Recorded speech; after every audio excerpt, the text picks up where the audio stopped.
예수님의 죽음과 고난을 묵상하는 사순절 두 번째 주일을 맞이해서 하나님 앞에 예배하는 사랑하는 모든 성도들 위해 하나님의 자비와 사랑과 긍휼이 함께 하시기를 주님의 이름으로 축원합니다. 바울은 2차 전도 여행 때 성령의 인도함을 받아 빌립보라고 하는 곳을 방문하게 됩니다. 원래 빌립보라고 하는 것은 크레니데스라고 하는 지명이었는데 주전 358년 알렉산더 대왕의 아버지였던 빌립이 신도시로 개발을 하게 됩니다. 그리고 자기 이름을 따서 빌립보 이렇게 부르기 시작했습니다. 주전 42년에 이 빌립보에서 어마어마하게 큰 전쟁이 벌어지게 됩니다. 이 전쟁에서 승리한 옥타비아누스 장군이 로마의 황제가 됩니다.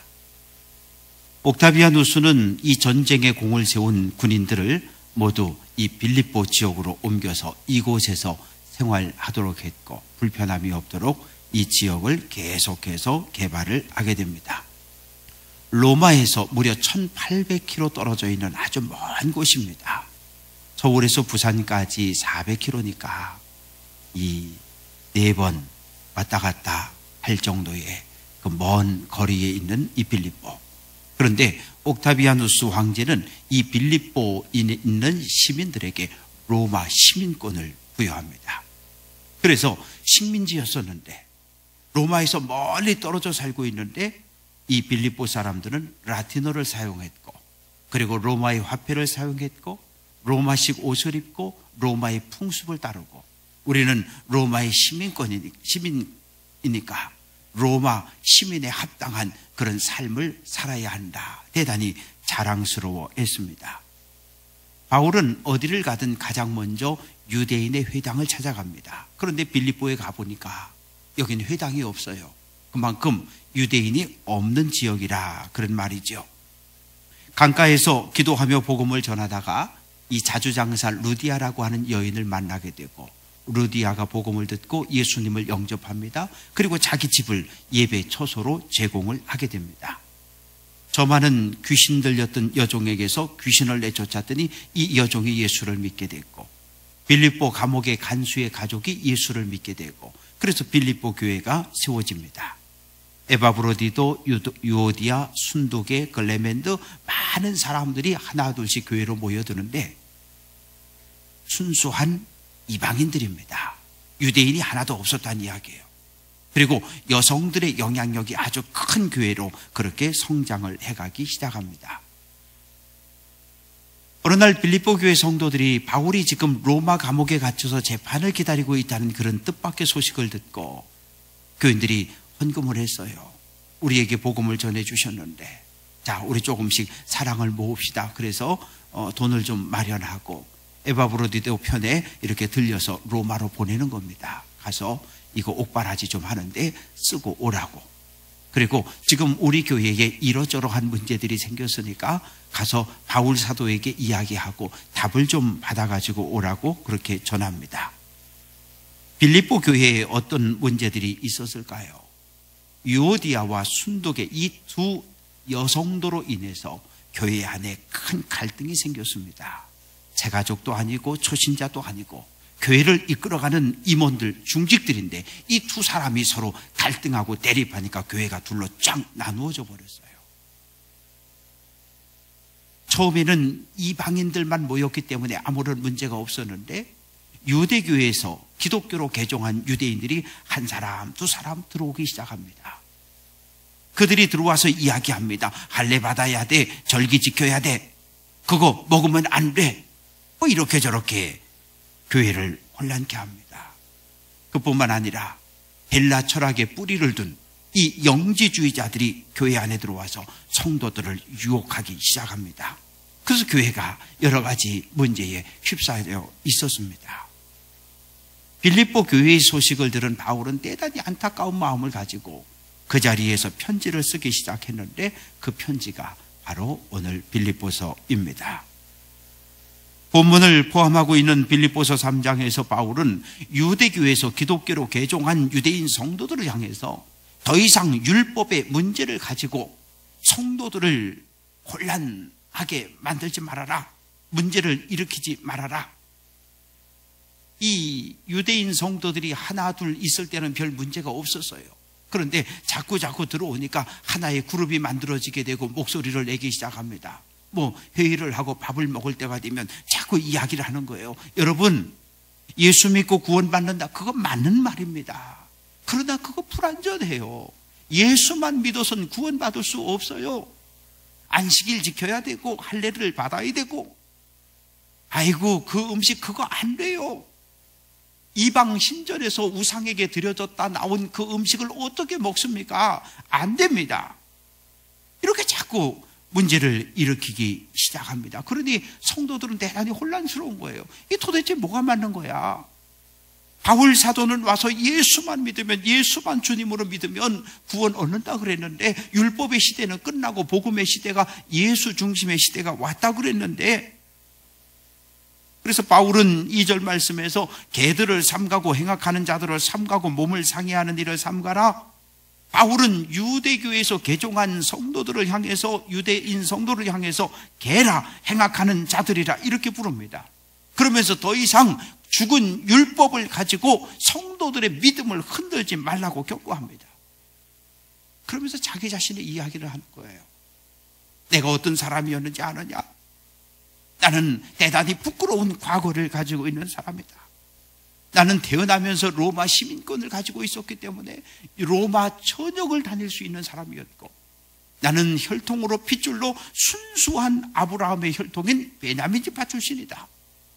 내 스승이 누구인지 아느냐? 최고의 율법학자 가말리엘이 내 스승이다. 난 그의 제자다.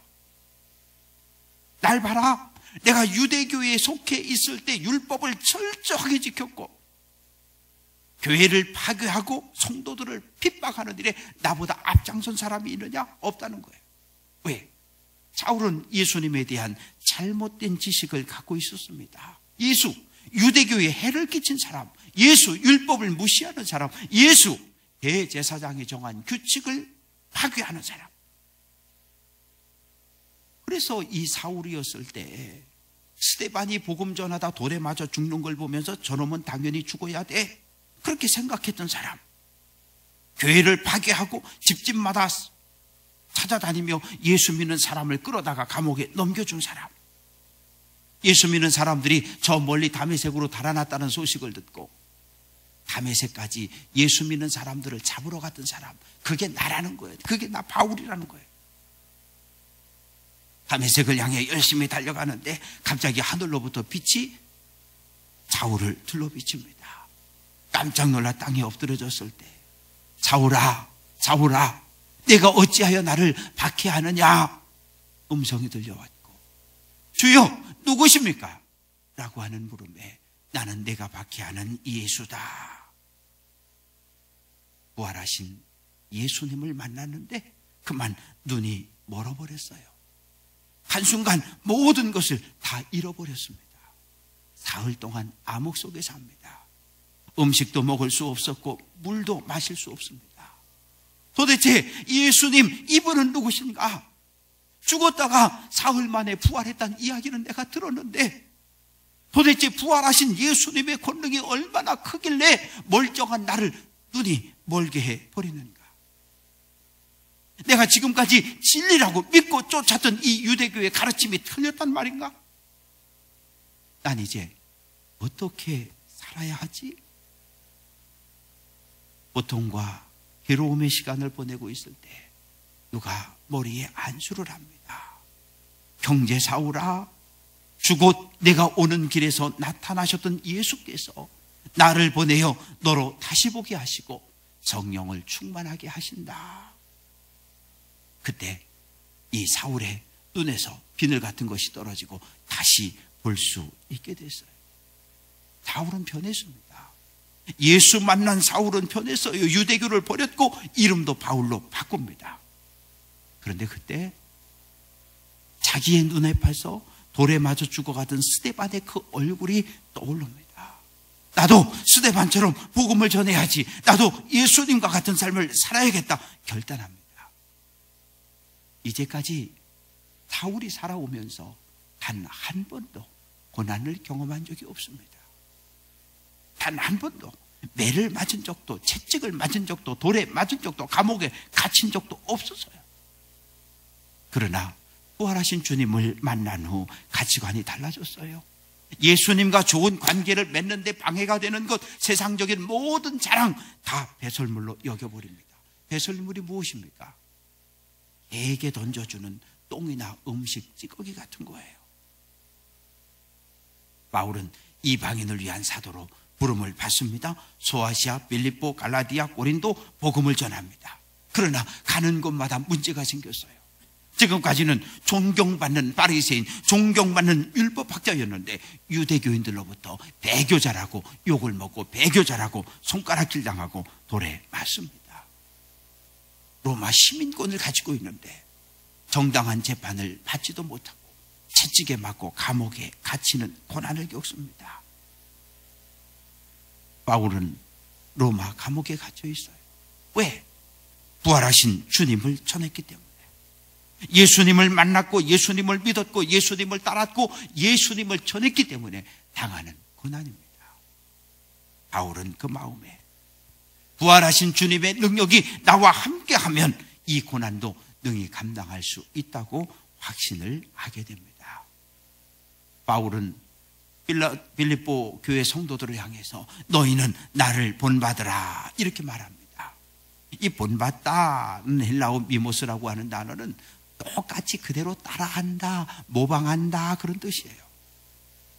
바울 자신이 예수님을 본받아 사는 것처럼 성도 여러분도 나를 본받아 예수님을 드러내는 삶을 사십시오 그런 말입니다. 멘토, 매니저, 선생님, 코치 이런 말 들어보셨습니다. 이 다 똑같은 말입니다. 멘토라고 하는 말은 그리스 장군이었던 오디세이가 트로이 전쟁에 출전할 때 아들이 있었는데 아주 어렸습니다. 떠나면서 멘토라고 하는 좋은 선생님을 소개했고 맡겼어요. 금방 돌아올 줄 알았는데 전쟁이 10년 동안 계속됐기 때문에 늦게 돌아왔습니다. 그런데 10년 만에 돌아와서 이렇게 보니까 아들이 아주 훌륭한 청년으로 성장해 있는 모습을 보았습니다. 지혜로운 스승이었던 멘토의 인도 때문입니다. 그래서 오늘날 한 사람에게 선한 영향력을 미치며 그 사람이 발전하고 성장하도록 이끌어주는 사람, 그 스승을 멘토라고 부릅니다. 사랑하는 성도 여러분, 자녀들을 향해 나를 본받으라 이렇게 말할 수 있는 부모가 되어야 합니다. 자녀들의 입에서 나는 우리 아빠가 최고야, 나는 우리 아빠처럼 살 거야, 이런 말을 들을 수 있어야죠. 그런데 자녀들은 애들을 앉혀놓고 이렇게 해, 이렇게 그 말 안 듣습니다. 부모의 뒷모습, 말이 아닌 행동과 삶을 그대로 보고 배워갑니다. 저는 성도 여러분을 향해 여러분 나를 본받으십시오 이렇게 자신 있게 말할 수 있는 목사로 살고 싶습니다. 그렇게 하려면 강단에서 제가 설교하는 설교와 강단 아래 내려가서 살아가는 삶이 일치해야겠지요. 어제 청년부 수련회가 은혜 중에 잘 마쳤습니다. 청년들에게도 멘토가 필요하고 중고등부 학생들에게도 좋은 스승이 필요하고 교회 학교 어린 아이들에게도 좋은 코치가 필요합니다. 세상적인 학문, 지식 아니요. 예수님의 삶을 삶으로 실천하는 이런 좋은 스승이 필요해요. 사랑하는 성도 여러분, 청년들에게, 중고등부 학생들에게, 어린 아이들에게 좋은 스승이 되주시기를 주님의 이름으로 축원합니다. 거짓 교사들로 인해서 성도들이 신앙의 혼란을 겪는데 이 영지주의자들이 있었습니다. 이 사람들의 논리는 뭐냐면 헬라 철학의 그 뿌리를 두고 있는데 헬라 철학의 뿌리는 이원론입니다. 뭐든지 좋고 나쁜 걸로 다 나누는 거예요. 선하고 악한 걸로 나누는 겁니다. 영혼은 선한 것, 육체는 악한 것 이렇게 나누는 겁니다. 그러면서 주장하기를 여러분 예수님이 십자가에 못 박혀 피 흘리고 고통당하고 죽었다고요? 아이 그거 거짓말입니다. 예수님이 십자가 치기 전에 벌써 영혼은 이미 떠나버렸어요. 그리고 예수님의 이 몸은 이건 아무것도 아닙니다. 그럼 뭐예요? 예수님의 십자가의 고난과 희생이 헛된 것이 된다는 말이죠. 예수 믿으면 영혼이 구원받습니다. 영혼이 구원받았으면 되지 않습니까? 영혼은 선하고 육체는 악한 것이니 이 육체는 이제 마음대로 살아도 됩니다. 쾌락을 누리며 좀 사십시오. 이걸 요즘 말로다가 바꿔보면 하천제일교회 등록했지요? 네. 세례 받았지요? 네. 예수님 믿는다고 고백했지요? 예. 그러면 됐어요. 그러면 영혼이 구원받았으니까 어차피 육체는 죽으면 땅에 묻혀지고 썩어지고 없어질 거니까 마음대로 사십시오. 부당굴러다 붓하고 싶다고요? 붓하세요. 술 마시고 싶다고요? 마시세요. 담배 피고 싶다고요? 피세요. 돼지머리에 절하고 싶다고요? 절하세요. 어차피 내 영혼은 천국 가는 건데 뭐 이제 육체야 죄를 짓든지 허랑방탕하든지 뭐라고 살면 무슨 상관이 있습니까? 하고 싶은 대로 하십시오. 이것이 영지주의자들의 가르침이고 주장입니다. 우리는 무엇을 믿습니까? 예수님이 온 인류의 죄를 대신해서 십자가 달리셨고 피를 흘리셨고 고통당하시고 죽으심으로 우리의 모든 죄가 사함을 받았다고 우리는 믿습니다. 그런데 거짓 교사들은 영혼은 선하고 육체는 악하다, 예수님의 십자가는 아무런 의미가 없다고 그렇게 가르치는 거예요. 이단들, 거짓 교사들의 가르침을 따라가면 그 마지막은 멸망입니다. 멸망이라고 하는 이 단어는 구원이라고 하는 단어와 정반대되는 개념입니다.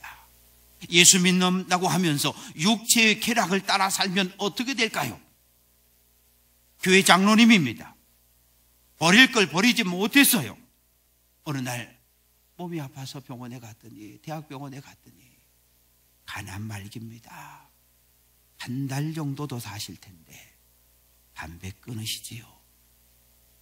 한평생 피웠던 담배를, 장로가 돼서도 못 끊었던 그 담배를 의사의 말 한마디 듣고 화장실에 가서 남아있던 담배를 화장실 휴지통에 던져버림으로 끊으셨어요. 술을 너무 많이 마셔서 이게 간이 나빠지고 간경화로 발전을 해서 배에 복수가 가득 차서 마치 맹꽁이 배처럼 이렇게 부푼 그 남편, 의식이 희미해져가는 그 남편 옆에 앉아서 여보, 죽기 전에 예수 믿어야 돼, 예수 영접해야 돼, 눈물로 호소하는 집사님을 본 적이 있어요. 적어도 가족들에게, 자녀들에게 마음에 큰 상처와 아픔을 남기는 그런 삶은 살지 말아야죠. 예수 믿었으면 예수 믿는 사람답게 그런 삶을 살아야 합니다. 버릴 거 버리고 끊을 것 끊고. 이단과 거짓 교사들은 언제나 은밀하게 성도들을 유혹하는 거예요. 요새 신앙생활 재미없지? 이리 와봐, 내가 좋은 데 데려갈게. 이리 와봐, 이리 와봐, 성경 공부 공짜로 시켜주는데 이리 와봐, 이리 와봐. 아니요, 그들의 가르침을 따라 살면 부끄러움을 당합니다. 이 부끄럽다, 이 말은 벌거벗었다 그런 뜻이에요. 1살, 2살 어린애들은 남자 여자 홀딱 벗겨서 섞어놔도 애들이 부끄러운 거 몰라요. 서로 장난치고 놉니다. 그러나 5살, 6살 돼 보십시오. 큰일 납니다. 큰일 나는 거예요. 거짓 교사들은 부도덕한 일들을 눈치 보지 않고 행합니다. 오늘 우리 사회를 충격에 빠뜨리고 있는 문제는 무엇입니까? 북한에서 수소탄 실험했다고요? 미사일을 쐈다고요? 개성공단이 다쳤다고요? 아니요. 가정의 파괴, 가정이 깨어지는 거예요. 가정의 중심에 누가 있습니까? 아버지가 있고 어머니가 있어요. 분명 목사라는 껍질을 쓰고 있는 아버지는 아버지인데 중학교 1학년 딸을 쇠봉과 빗자루로 5시간 두들겨 패서 죽입니다. 계모도 아니에요. 10달 배 아파 난 친엄마가 맞는데 7살 딸을 의자에 도망도 못 가게 꽁꽁 테이프로 붙들어 묶어놓고 그리고 회초리로 때려 죽입니다. 이게 사람입니까? 껍질만 사람이지 이 짐승보다 못해요. 세상에 어느 짐승이 자기 새끼를 때려 죽인답니까? 왜 이런 일들이? 겉은 멀쩡한데 그 정신세계가, 그 사고가, 그 속이 잘못된 가치관들로 이미 빼앗겨 버렸어요. 가정의 파괴, 가장 무서운 일입니다. 우리는 예수님을 주인으로 모시고 사는 하나님의 백성입니다. 천국을 바라보며 살아야 돼요. 빌립보 사람들은 1800km나 떨어진 로마하고 얼마나 거리가 멀어요. 그러나 그들은 로마 시민권자라고 하는 자부심과 자랑을 가지고 삽니다. 거짓 교사들은 구원받았으니, 영원히 예수 믿고 구원받았으니 아무 걱정하지 말고 배부르게 먹고 마시고 취하고 쾌락을 누리며 살자고 말합니다. 그러나 바울은 아니라고 말해요. 우리는 하늘의 시민권을 가졌다는 거예요. 저 하늘 저 먼 곳에 있지만, 우리가 이 땅에 두 발 딛고 살지만 우리는 하늘의 시민권을 가진 사람들이니까 하늘의 시민권을 가진 사람처럼 살자는 거예요. 하나님 백성답게 말하고, 하나님 백성답게 행동하고, 하나님 백성답게 살자고 이야기합니다. 하늘의 시민권을 가진 성도들, 다시 오실 주님을 깨어 기다려야 합니다. 예수님 재림하시는데, 예수님 재림하시면 어떤 일들이 벌어질까요? 21절, 우리의 낮은 몸을 자기 영광의 몸의 형체와 같이 변하게 하시리라. 낮은 몸이라는 게 무엇입니까? 예수를 그리스도로 영접했지만 여전히 이 세상에 살고 있는 우리의 연약한 몸을 말합니다. 거짓 교사의 유혹에 넘어가 죄를 짓는 연약한 육체, 고혈압과 당뇨 그리고 암으로 인해 고통받는 우리의 몸, 교통사고처럼 전혀 예기치 못한 사고에 무방비하게 노출된 우리의 연약한 몸을 말해요. 그런데 예수님 다시 이 땅에 오시면 오늘 우리의 썩어질 이 몸을 영광의 몸으로, 썩지 않는 신령한 몸으로 변화시켜 주신다고 말씀하십니다. 부활하신 예수님, 하늘에서 다시 오시는 예수 그리스도, 그분은 초자연적인 능력을 가지고 우리를 구원해 주십니다. 바울은 성도들에게 말합니다. 나의 사랑하고 사모하는 형제들, 나의 기쁨이요 면류관인 사랑하는 자들아, 이렇게 부르고 있어요. 면류관이 무엇입니까? 당시 올림피아드 경기에서 우승자의 머리에 씌워졌던 월계수로 만든 관을 이야기합니다. 바울에게 빌립보 교회 성도들은 면류관과 같은 사람들이에요.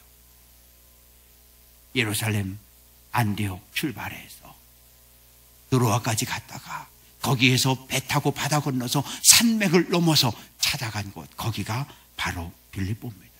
그곳에 가서 예수 믿으라고 복음 전했더니 예수 믿고 구원받은 성도들, 그들을 바울은 자기 자신의 면류관으로 소개합니다. 매를 맞고 감옥에 갇히면서 복음을 전함으로 얻어진 열매들이지요. 바울은 성도들을 향해 주 안에 서라, 주 안에 서라 명령합니다. 서라, 굳게 서 있어라, 자리를 잘 지켜라, 그런 말입니다. 이건 군사 용어예요. 이렇게 서로 접근하고 마주하고 있다가 갑자기 적이 포를 쏘고 막 공격해 오면 어떻게 하고 싶어요? 도망치고 싶잖아요. 왜? 살아야 되니까. 그런데 그렇게 하지 않는 겁니다. 포를 쏠지라도 자기 진지를, 자기 자리를 정확하게 마지막까지 지키는 사람, 이렇게 하라는 거예요. 왜요? 빌립보 교회 성도들은 여러 유혹과 공격을 받고 있습니다. 유대인 성도들로부터 율법을 지켜야 한다고 공격을 받습니다. 거짓 교사인 영기주의자들로부터 예수 믿고 구원받았으니 몸이 하고 싶은 대로 먹고 마시고 즐기고 우상숭배하라고 유혹을 받습니다. 임원들끼리 탐만 나면 싸워서 아주 꼴이 보기 싫은 거예요. 사랑하라고 설교는 하는데 탐만 나면 싸워요. 비난하고 저주하고. 그런 모습 보면서 불신자보다 더 나쁘다는 거예요. 이럴 바엔 예수 안 믿고 교회 떠나는 게 낫겠다는 거예요. 이렇게 믿음이 흔들리는 성도들을 향해 바울은 주 안에 서십시오, 교회를 떠나지 마십시오, 예수님을 떠나지 마십시오 명령하고 있습니다. 사랑하는 성도 여러분, 우리는 예수님의 고난을 묵상하는 사순절을 보내고 있습니다. 우리 자신들에게 물어보십시다. 내 삶의 주인이 누구입니까?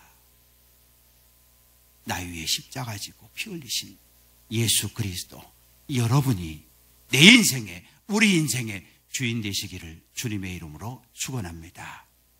나는 오늘 누구를 본받아 살아가고 있습니까? 여러분의 인생이, 우리의 인생이 오직 예수님을 본받아 살아가시기를 주님의 이름으로 축원합니다. 자녀들을 향해, 새가족들을 향해, 청년들을 향해, 학생들을 향해 너희는 나를 본받으라 자신 있게 이야기할 수 있는 믿음의 본된 삶을 사시기를 주님의 이름으로 축원합니다. 곰곰이 생각해 보십시다. 내가 예수 믿었는데, 내가 예수 믿고 권사가 됐는데, 내가 예수 믿고 장로가 됐는데, 내가 복음을 전해서 예수 전혀 안 믿는 사람에게 복음을 전해서 오늘 우리 교회에 등록해서 이 사람이 지금 믿음의 삶을 잘 걸어가는 사람이 있는지 없는지 한번 물어보십시다. 마지막 하나님 앞에 설 때에, 하나님, 나 딴 거 몰라도 내가 아무개 집사 복음 전해서 예수 믿게 해서 오늘도 화천제일교회에서 열심히 충성스럽게 주님의 몸된 교회를 섬기고 있고 주님의 복음의 증인으로 살고 있는 나의 면류관, 나의 열매입니다 라고 자신 있게 내놓을 수 있는 여러분의 면류관, 여러분의 열매가 있어야 합니다. 예수님처럼, 바울처럼, 수많은 믿음의 선배들처럼 복음의 증인으로 세상의 소금과 빛으로 살아가는 귀한 성도 되시기를 주님의 이름으로 축원합니다. 기도합니다. 아버지 하나님, 감사합니다. 사순절기를 보내고 있습니다. 너희는 나를 본받으라 말합니다. 하나님, 우리 자녀들 앞에, 우리 속회 식구들 앞에, 선교회 식구들 앞에, 직장에 있는 동료들에게 너는 예수 믿는 나를 본받으라고 자신 있게 말할 수 있는 예수다운, 예수 닮는 삶을 살아갈 수 있도록 크신 은혜와 은총 더하여 주옵소서. 나에게 주어진 나의 십자가를 지고 주님의 뒤를 따라갈 수 있는 믿음의 사람들, 복음의 증인들 되게 해 주옵소서. 하나님, 나 때문에 예수 믿고 나 때문에 구원받은 믿음의 면류관들이 있게 해 주옵소서. 예수님 귀하신 이름으로 기도합니다. 아멘.